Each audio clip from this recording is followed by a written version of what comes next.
In my parents' will, my sister got millions of dollars, and I got a rundown art gallery with one condition.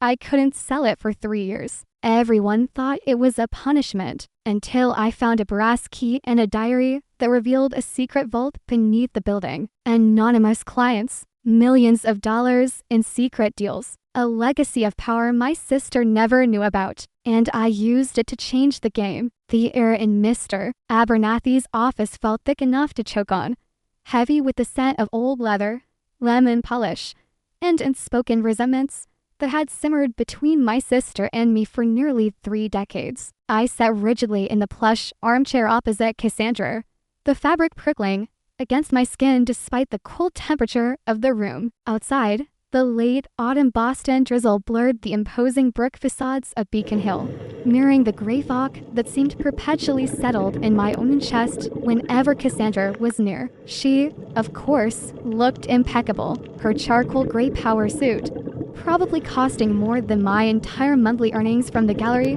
draped perfectly over her lean frame. Her dark hair was pulled back in a severe knot that emphasized the sharp angles of her face, a face currently wearing an expression of composed, slightly bored patience. It was the same look she'd given me countless times when I'd announced my decision to study art history instead of law, when I'd chosen to stay in Boston to help manage Vance and Son's paintings after Dad's first heart scare, whenever I'd simply existed in a way that didn't align with her definition of success, which was, essentially, always. "Shall we begin?" Mr. Abernathy's voice, dry as old parchment, broke the silence. He was a fixture, Abernathy, like the grandfather clock ticking solemnly in the corner. He'd handled the Vance family affairs since before I was born.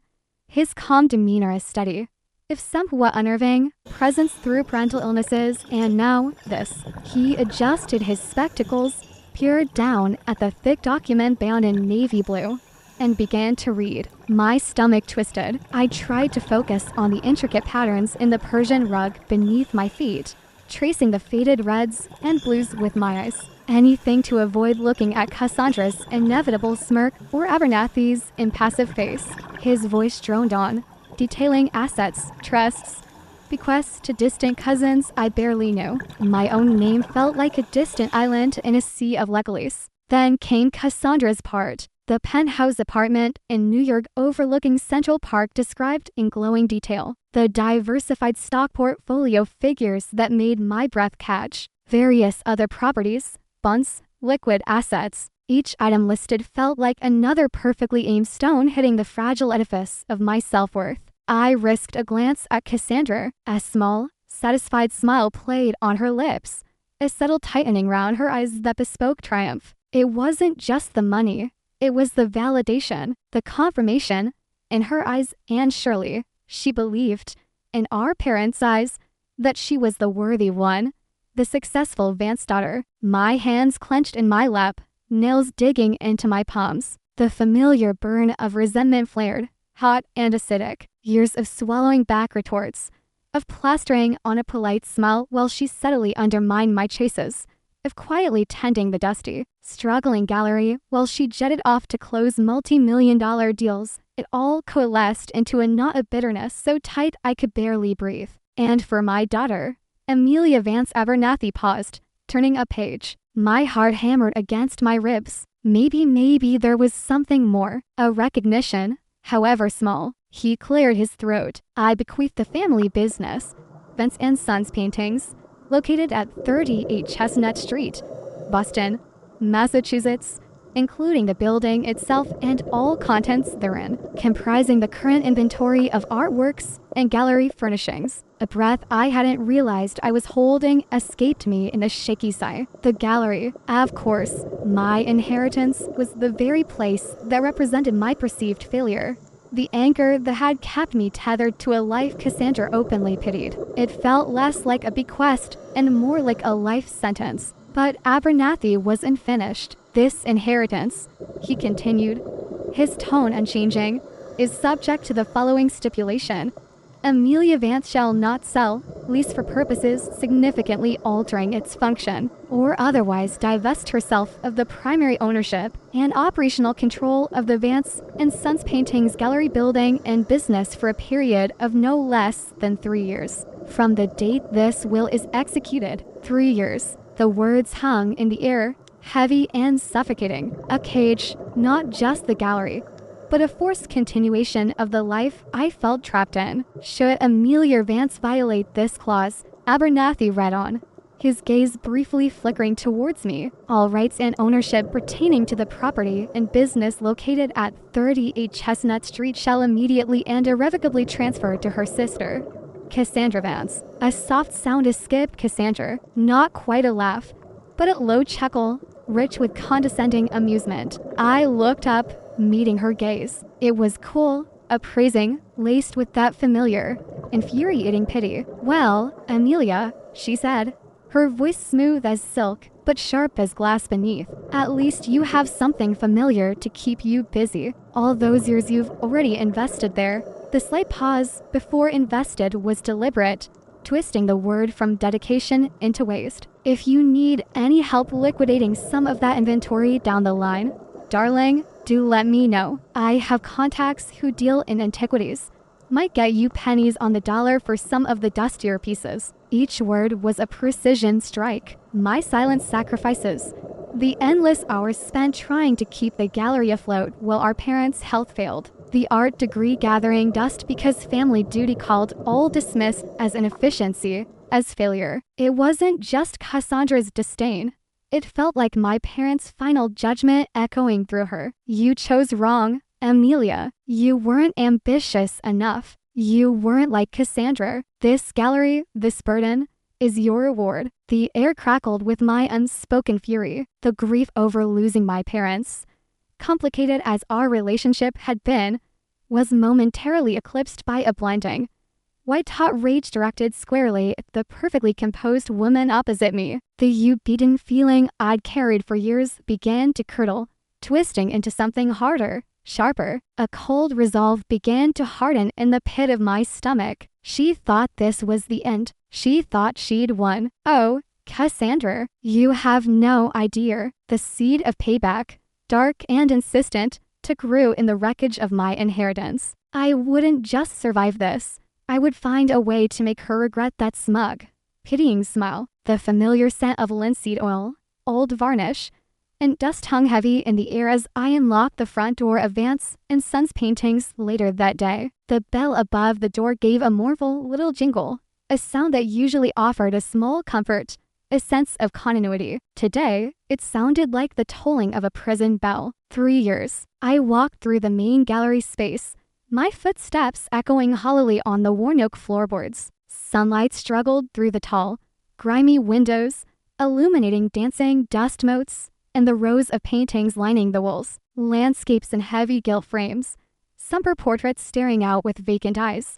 A few impressionist style pieces I'd always privately thought were rather second-rate. This was my inheritance, a monument to faded glory, hemorrhaging money in an era of online, art sales, and minimalist aesthetics. Cassandra's parting shot about pennies on the dollar echoed in my ears. Despair washed over me, cold and immobilizing. I sank onto the worn velvet bench in the center of the room, the plush giving way beneath me with a tired sigh. What was I supposed to do? The stipulation felt like a deliberate trap, designed to ensure my failure and hand everything over to Cassandra eventually. My parents, or perhaps just my father, must have known the gallery was barely solvent. Was this their final, cruel lesson in pragmatism? I pulled the thick manila envelope Mr. Abernathy had given me from my bag. It felt heavier than just property deeds. Inside, beneath the expected legal documents pertaining to 38 Chestnut Street, was something else entirely. A small, antique brass key, tarnished with age, its teeth cut in an unusual, intricate pattern, and tucked beside it, a slim volume bound in worn, dark brown leather. It looked like an old journal, and marked on the cover. My fingers trembled slightly as I opened it. The pages were filled with my father's familiar, slightly slanted handwriting, but the words weren't about art sales or inventory lists. They were a confession. My dearest Amelia, it began. If you are reading this, then I am gone, and the weight of our family's true legacy now rests upon your shoulders. I must apologize profoundly for the secrecy, for the burden I knowingly place upon you. Know that it was done out of perceived necessity and a deep, abiding belief in your character. My breath hitched. What was he talking about? Vance and Sons paintings? The gallery you have dutifully tended is more than it appears. The script continued. It has always been more. For generations, it has served as a respectable facade, a necessary camouflage for our family's real undertaking, the archive. The archive is not merely a collection of old paintings. It is a secure repository, hidden beneath the very foundations of the gallery, where the Vance family has curated, protected, and occasionally granted highly restricted access to sensitive materials, unique documents, suppressed historical records, commissioned research of immense strategic value, even artworks deemed too controversial or valuable for public knowledge. Our clients are few, exceptionally wealthy, powerful, and above all, discreet. The fees they pay for access are substantial, forming the true financial bedrock of our family. Unknown even to most Vances, I stared at the page, the words blurring. A secret archive, hidden clients, substantial fees. This couldn't be real. It sounded like something out of a spy novel. The 3-year stipulation in the will, Amelia, my father wrote, is not a punishment. It is a crucible. It grants you time to discover the archive, to understand its complexities, its potential, and its dangers. Time to decide if you are willing and able to accept this responsibility. It requires discretion, judgment, and a moral compass. I fear your sister, for all her brilliance, does not possess in sufficient measure. Cassandra sees value only in acquisition and control. She lacks the subtlety, the custodial instinct this requires. She tried many times to persuade your mother and me to sell the gallery or integrate its assets more directly into her world. We always refused. A jolt went through me. Cassandra had coveted this place, not for the dusty paintings, but for this, the archive. Suddenly, her smugness at the will reading took on a new, darker dimension. She thought she'd inherited the real wealth, while I was saddled with the worthless storefront. The irony was staggering. The enclosed key, the journal instructed, opens a panel behind the lowest shelf of the Bordeaux section in the old wine cellar. Follow the passage. Use the code 1888, the year the gallery was founded, on the keypad. My heart was pounding now, a frantic drum against my ribs. I pushed myself up from the bench, the despair momentarily replaced by a dizzying mix of disbelief and adrenaline. Wine cellar. I barely went down there. It was damp and smelled of earth and decaying corks. Flashlight in hand, I navigated the creaking wooden stairs down into the chill darkness. The air was cool and still. Rows of dusty wine racks lined the rough stone walls, mostly empty now except for a few forgotten bottles. I found the Bordeaux section,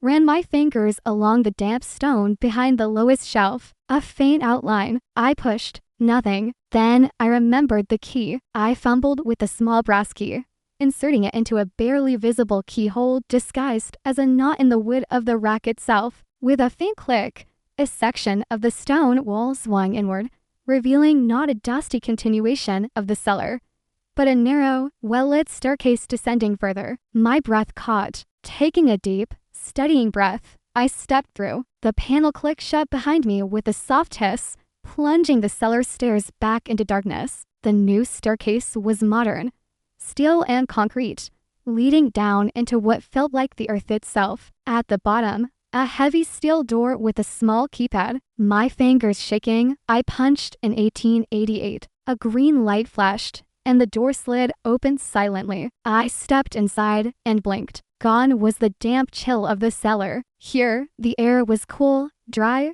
precisely climate-controlled. Soft, indirect lighting illuminated a space that was utterly incongruous with the quaint gallery above. Sleek, metallic archival cabinets lined the walls, floor to ceiling. Temperature and humidity gauges glowed discreetly. In the center was a large, polished table and several comfortable chairs, reminiscent of a private library or a boardroom. Along one wall, computer monitors displayed complex security feeds. It was real. The archive was real. On the central table lay another ledger, much larger and thicker than the journal I held. Its cover was embossed simply with client transactions.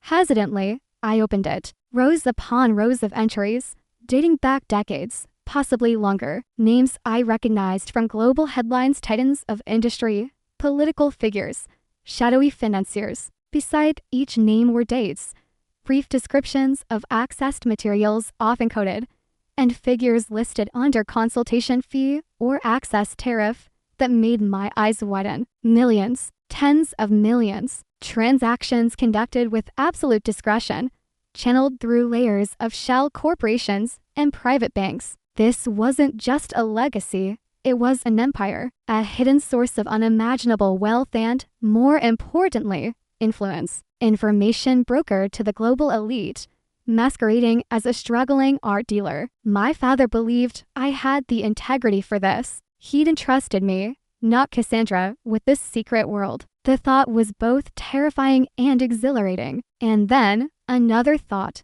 sharp and electrifying, cut through the awe. Cassandra, her condescending pity, her casual dismissal, her belief in my failure. She had no idea. She thought she held all the cards, inheriting the tangible millions, while I was left with the dusty relic. But this was the real power, the nascent desire for revenge, born in the sterile atmosphere of the lawyer's office, surged anew, stronger, clearer. It wasn't just about proving her wrong anymore. It was about wielding a power she couldn't even comprehend. The gallery wasn't a prison, it was a fortress. And the archive, it was my weapon. A slow smile spread across my face.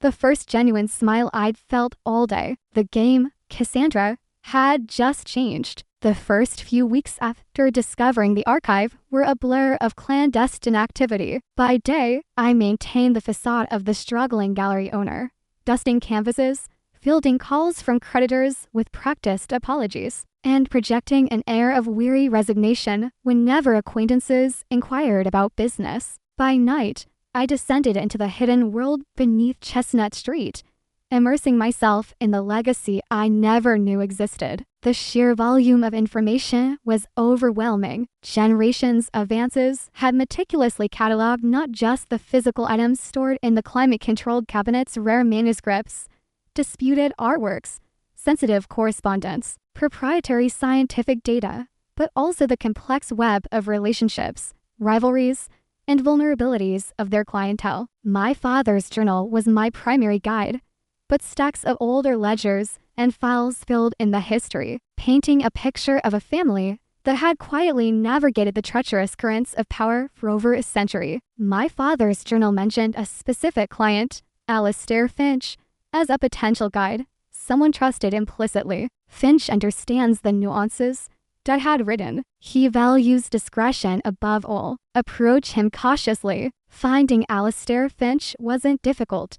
He was listed as a preferred consultant on several recent, high-value transactions in the ledger. He maintained a discreet office in a private wealth management building downtown. I made an appointment under the guise of seeking advice on valuing a minor family heirloom. Finch was older than I expected, perhaps in his late 60s, with sharp, intelligent eyes behind wire-rimmed glasses and an impeccably tailored suit that whispered old money rather than shouting new wealth. He listened patiently as I stumbled through my cover story, his expression politely neutral. Then, leaning forward slightly, I placed the small, tarnished brass key, the key to the hidden archive entrance, quietly on the polished surface of his desk. His eyes flickered down to the key, then back up to my face. The polite neutrality vanished, replaced by a keen, assessing sharpness. He didn't speak for a long moment, simply observing me. I met his gaze steadily,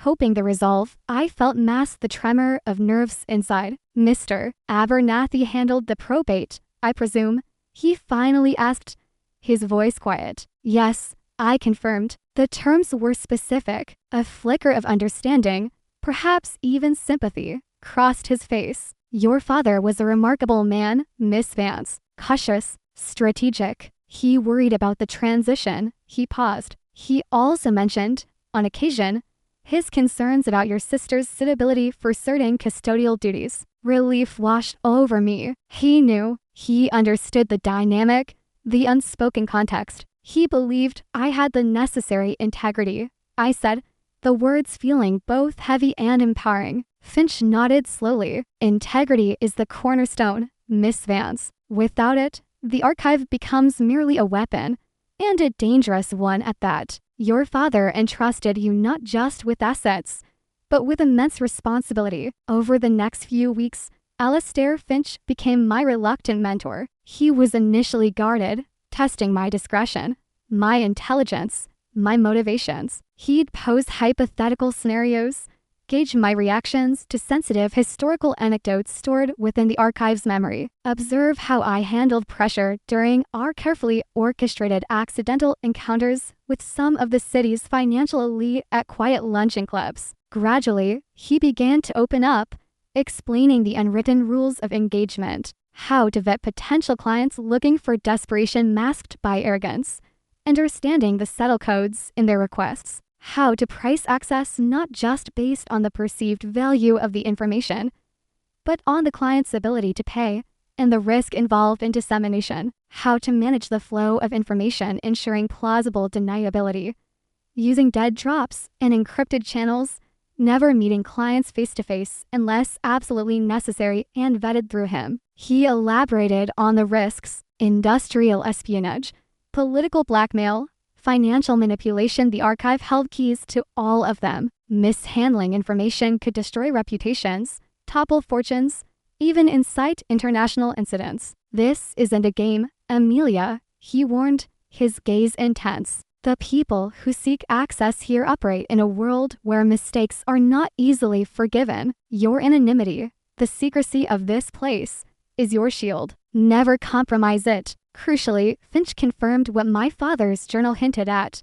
Cassandra's persistent attempts to gain control. She approached your father several times over the years, Finch revealed, swilling the amber liquid in his glass during one of our late evening sessions in his office. Proposed partnerships, suggested modernizing the family assets. She saw the gallery building, the location, the history, but she sensed something more, something she couldn't quite grasp. She suspected hidden value, but likely imagined offshore accounts or undeclared artworks.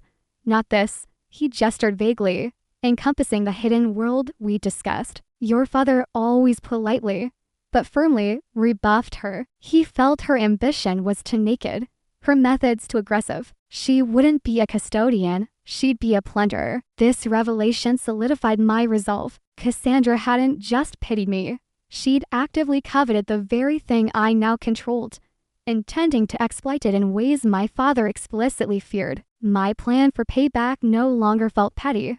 It felt like righteous defense, a way of honoring my father's trust and protecting the legacy from her grasping ambition. I devoured the archival materials. Late nights became my norm.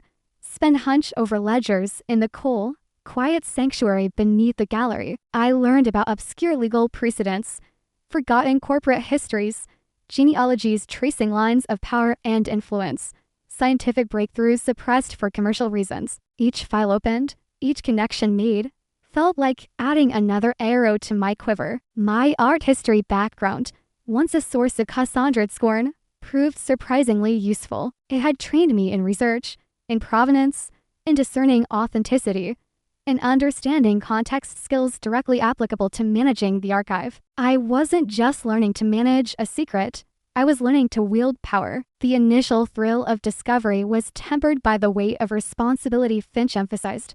But beneath it all, the image of Cassandra's smug face fueled my determination. She operated in the world of tangible assets, of stock prices and property values. I was learning to navigate the far more potent, far more dangerous world of information, and I was getting ready to show her just how valuable my dusty old gallery truly was. Life settled into a strange duality. Above ground, I played the part of Amelia Vance, inheritor of a charming but struggling Beacon Hill gallery. I fielded calls from Cassandra, her voice dripping with full sympathy. Just checking in, Darling, she'd say, the condescension barely veiled. Making sure you're managing. I saw an article dreadful news about the independent gallery market. So precarious these days.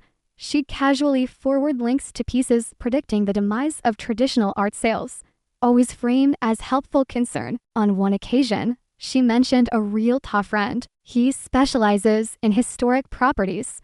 Amelia, he might be able to give you a realistic valuation.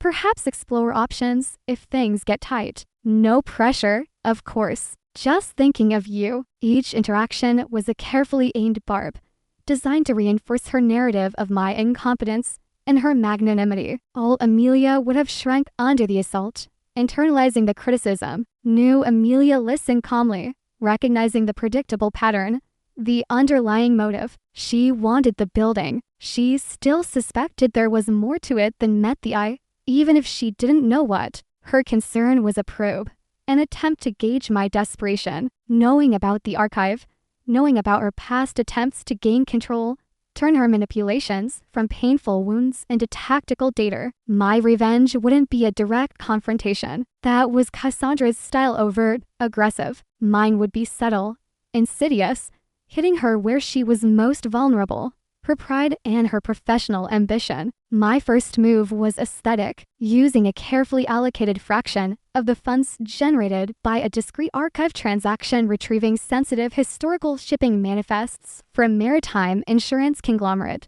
I began a subtle transformation of the public-facing gallery. It wasn't a flashy overhaul. Instead, I focused on quality and atmosphere. The worn velvet bench was reupholstered in a deep emerald mohair. Specialized lighting was installed, highlighting the textures and colors of the paintings, even the second-rate ones, to their best advantage. I hired a specialist to meticulously clean and restore the grimy windows, letting clear, crisp Boston light flood the space. Then, I curated. I used Finch's connections and my own developing eye to acquire a few select pieces, not blockbuster names, but works by lesser-known yet critically respected artists. Pieces with interesting provenance or historical significance that would appeal to a discerning clientele. I replaced some of the more generic landscapes with these more compelling works. Finally, I hosted small, invitation-only evening events, not large galas, but intimate talks by art historians,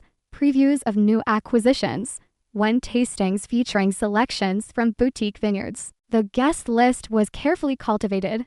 Old Boston money, academics from nearby universities, discerning collectors, influential figures in the city's cultural scene, people Cassandra respected, or at least whose respect she craved. The effect was gradual but noticeable. Whispers began to circulate. Vance and Sons wasn't the dusty relic people remembered. It was becoming chic, understatedly elegant, a place where interesting people gathered. I made sure Cassandra heard about it, not directly from me, but through the subtle osmosis of social circles. I imagined her initial dismissal, then perhaps a flicker of surprise, followed by a characteristic rationalization. Perhaps Amelia had stumbled into some luck, or maybe some wealthy patron was helping her out. The idea that I, Amelia, could be orchestrating this success through my own incompetence wouldn't readily occur to her. That cognitive dissonance was precisely what I aimed for. Her narrative required me to be floundering. My quiet success was a direct assault on her worldview. The second phase of my plan involved weaponizing the archive itself,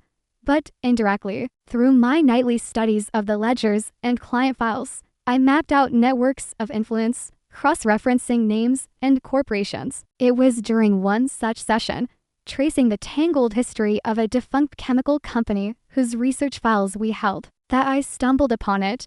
Documentation detailing suppressed early safety trials for a compound now central to a new pharmaceutical product, a product being aggressively fast-tracked for market launch by a corporation whose hostile takeover bid was being spearheaded by none other than Cassandra's high-powered law firm in New York. The information wasn't illegal in itself, but it was potentially explosive data that could raise serious questions about long-term side effects, potentially derailing the FDA approval process, or, at the very least, significantly impacting the target company's valuation and complicating Cassandra's takeover strategy. It was exactly the kind of leverage the target company's defense team would kill for. Timing was everything. I waited, weeks later, as news of the increasingly acrimonious takeover battle filled the financial pages.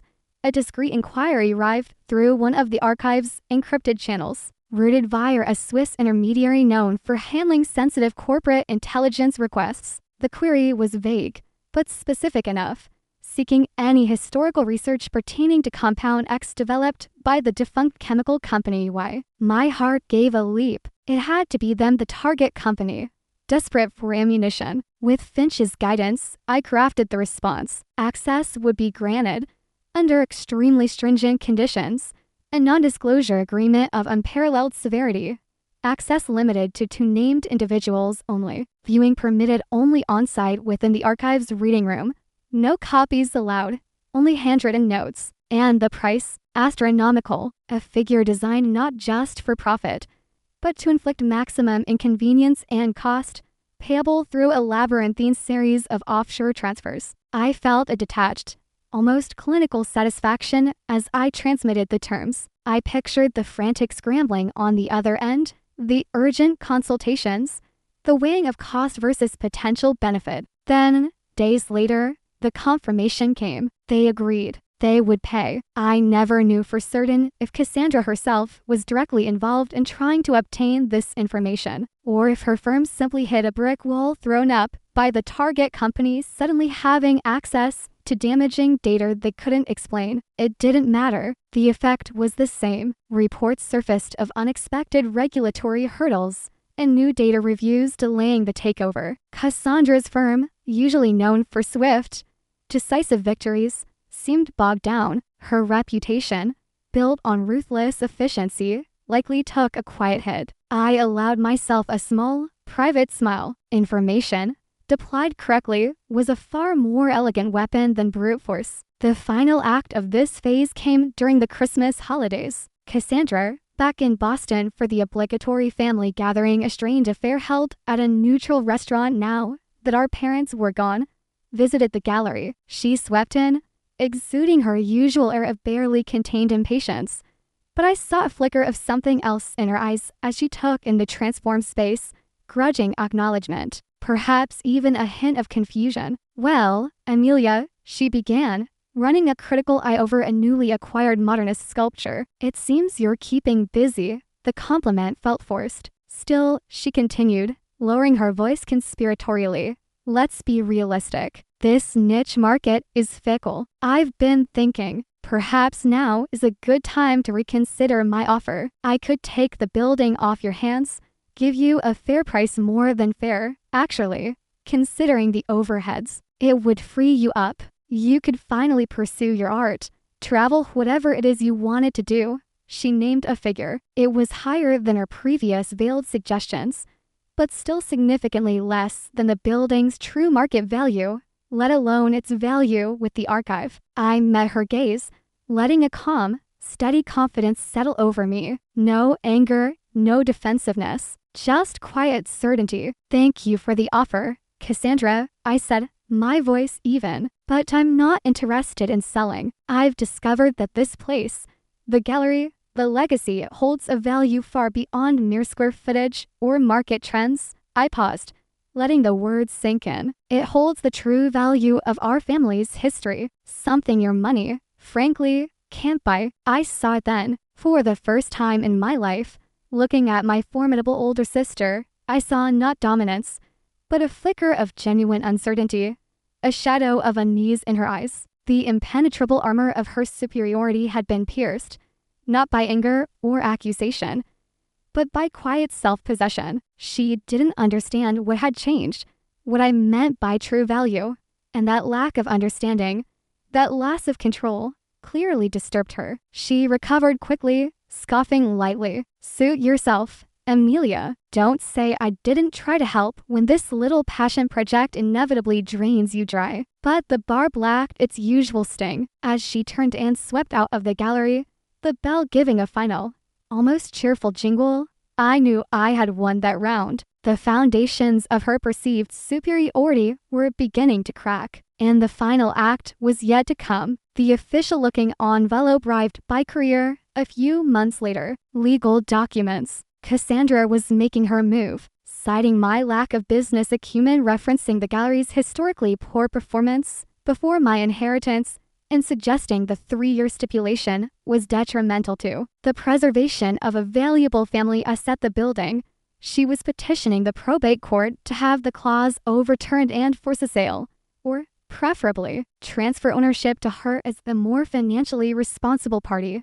Her legal team had framed it cleverly, painting me as the naive artist endangering the family property through sheer incompetence, while she was the pragmatic businesswoman trying to salvage value. A year ago, this would have terrified me. Now, holding the thick sheaf of papers, I felt a cold, calm certainty. She was walking right into the final phase of my plan, a phase orchestrated not by me, but by my father, long ago. The meeting was scheduled back in Mr. Abernathy's familiar, imposing office. The atmosphere was even more charged than during the will reading. Cassandra sat bolt upright, flanked by 2 sharp-suited lawyers from her New York firm. They radiated confidence, shuffling papers, whispering strategies. Cassandra herself wore an expression of grim determination, her eyes fixed on me with unconcealed hostility. She believed this was the final push, the legal maneuver that would wrest control of the property she increasingly suspected held more value than she understood. I sat opposite them, alone this time except for Mr. Abernathy at the head of the table. I felt strangely serene. I had spent countless hours in the archive, not just studying its contents, but also reviewing every piece of legal documentation my father had left regarding its structure and protection. He had anticipated this. He had prepared for Cassandra. Cassandra's lead lawyer began outlining their case with smooth, practiced arguments. He spoke of fiduciary duty, asset mismanagement, market realities. He painted a picture of me as an idealistic dreamer and capable of handling the practicalities of property ownership, using the gallery's past struggles, conveniently ignoring its recent subtle resurgence as evidence. I listened patiently, letting him finish. Cassandra watched me, a predatory glint in her eyes, waiting for me to crumble, to argue defensively, to prove her point. When her lawyer concluded, a heavy silence fell. All eyes turned to Mr. Abernathy. He cleared his throat, adjusted his spectacles, and picked up a slender, separate folder I hadn't seen at the initial will reading. Before we proceed further, Mr. Abernathy said, his voice holding a new note of authority, there is the matter of the Vance Family Archival Trust, established by the late Mr. Vance Sr., concurrent with his last will and testament. Cassandra frowned. The what? I'm not aware of any separate trust. Precisely, Abernathy replied, his gaze level. Its existence was known only to Mr. Vance, myself as trustee, and now, he nodded towards me, Miss Amelia Vance, as the designated successor custodian. He opened the folder. This irrevocable trust, he explained, legally binds the property at 38 Chestnut Street to a specific, non-commercial purpose, the housing and preservation of a private family archive. The document stipulates that the public-facing gallery, Vance and Sons Paintings, serves as an essential operational camouflage and must be maintained to ensure the primary objectives, security, and discretion. He slid copies of the trust document across the table. Cassandra snatched hers, her eyes scanning the dense legal text with growing disbelief. Her lawyers leaned in, reading over her shoulder, their confident expressions faltering. The trust explicitly states, Abernathy continued, his voice steady, that the building and the archive constitute a single, indivisible entity. It cannot be sold, leveraged, or repurposed in any way that compromises the secure housing and discreet operation of the archive. The 3-year clause in the will regarding the gallery's operation was specifically designed to give the successor custodian, Miss Amelia Vance, time to fully understand and assume her duties related to the trust's primary function, shielded from external pressures. He paused, letting the weight of his words sink in. Therefore, any attempt to force a sale of the property or to transfer ownership based on the commercial viability of the gallery alone is legally non-applicable and void. The gallery's profitability, or lack thereof, is secondary to the trust's core mandate. Miss Amelia Vance's stewardship is not measured by art sales, but by her adherence to the terms of the archival trust terms she has, to my knowledge as trustee, fulfilled diligently. The color drained from Cassandra's face. Her mouth opened slightly, then closed. Her lawyers exchanged stunned glances. The foundation of their entire case had just evaporated. The property wasn't just a building, it was a vessel, legally protected and tied to a purpose Cassandra had never even conceived of. Her attempt to seize control, based on her narrow definition of value, had rendered her utterly powerless. An archive, Cassandra finally choked out, disbelief warring with dawning fury. What nonsense is this?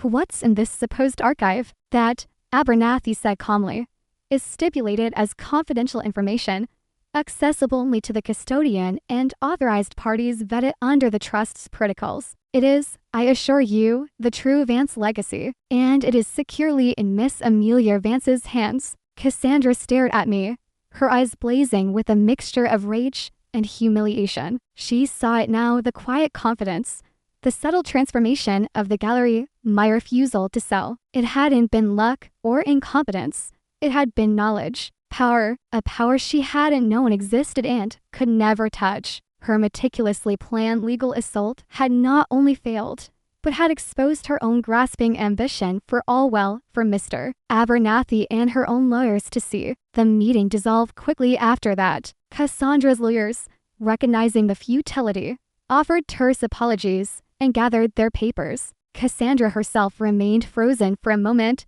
her mask of composure shattered, revealing the raw frustration beneath. Then, without a word, she stood abruptly and stalked out of the office, leaving the heavy silence behind her. Later, I learned through Finch, who heard it through the discreet grapevine of high finance, that the failed takeover bid had indeed caused significant professional embarrassment for Cassandra and her firm. Losing a high-profile case is one thing. Being demonstrably outmaneuvered because crucial, unexpected information surfaced thanks to the archive was quite another. Her reputation for infallible success had been tarnished. Weeks later, I sat in the quiet, climate-controlled stillness of the archive's reading room. Above me, through a discreetly placed monitor, I could see the gallery bustling with quiet activity. A respected art critic was examining a new acquisition. A pair of collectors were chatting near the window. Vance and Sons was finding its footing, not as a hugely profitable enterprise, but as a respected niche gallery, the perfect, unassuming cover for the secrets below. The victory over Cassandra felt complex. There was a definite satisfaction, a vindication for years of feeling diminished. The revenge I had craved had been achieved, not through destruction, but through quiet competence and the leveraging of hidden truths. Yet, the fierce blaze of anger had cooled, replaced by something quieter, more profound. The real victory wasn't humbling Cassandra. It was discovering my own strength, my own purpose, in the very place I once felt trapped and devalued. My father's legacy, initially perceived as a burden and a judgment, had turned out to be an extraordinary, albeit dangerous, gift. It had forced me to grow, to learn, to step out from Cassandra's shadow and define myself on my own terms. I looked around the secure room, at the rows of cabinets holding secrets that could shape fortunes and histories. Power lay here, immense and seductive, but Finch's warnings and my father's emphasis on integrity echoed in my mind. True value, I realized, wasn't just in possessing power, but in how you chose to wield it. Cassandra sought power for dominance, for acquisition. I could choose a different path, one of responsible custodianship, of using this hidden influence with discretion and perhaps, occasionally, for purposes beyond mere profit or revenge. The sweetest victory isn't always about defeating others, but about discovering your own inherent worth, independent of external validation or comparison. True power lies not just in what you control, but in the integrity with which you choose to use it. Our paths are our own, and their value is measured not by conventional success, but by the purpose and strength we find along the way. A soft chime alerted me. Alistair Finch appeared on the secure monitor feed from the gallery level. Amelia, his voice came through the intercom.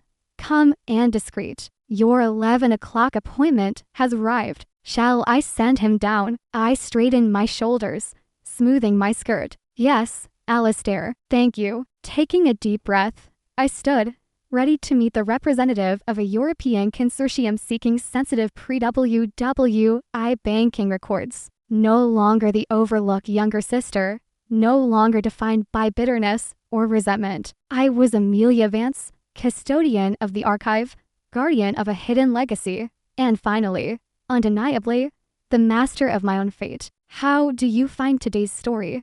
Leave a comment below. If you like this video, please like and share. Especially don't forget to subscribe to the channel so you don't miss our interesting and exciting stories.